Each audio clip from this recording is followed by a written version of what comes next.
The Nasdaq closed sharply lower on Thursday, breaking a streak of record highs as investors shifted away from big tech stocks to smaller companies. The Dow Jones ended up marginally while the S&P 500 fell nearly 1%.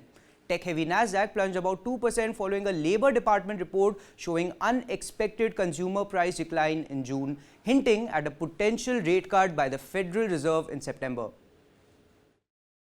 The Nasdaq ended sharply lower on Thursday following a string of record closes as investors rotated out of big tech stocks and into shares of smaller companies. The Dow edged up marginally. The S&P 500 fell, losing about 0.9%, and the tech-heavy Nasdaq plunged roughly 2%.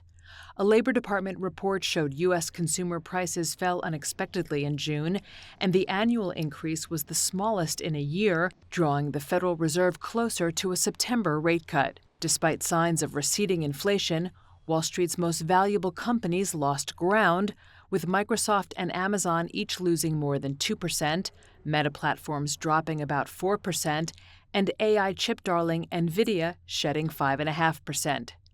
FM Investment CEO Alexander Morris said it's about time that market gains broadened beyond big tech. We needed that capital to find its way beyond 7 or 10 firms in the market. Long term, that wasn't going to be a healthy thing.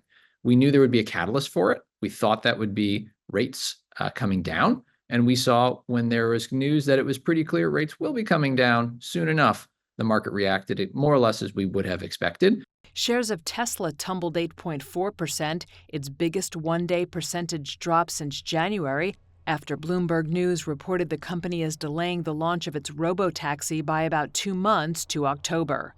Shares of Apple fell 2.3% after hitting a record high on Wednesday.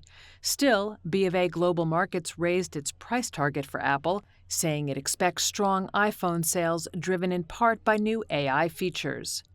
On the flip side, the small-cap Russell 2000, which has significantly lagged the S&P 500 in 2024, jumped 3.6% to close at its highest since March 2022, with investors betting rate cuts would improve conditions for smaller companies.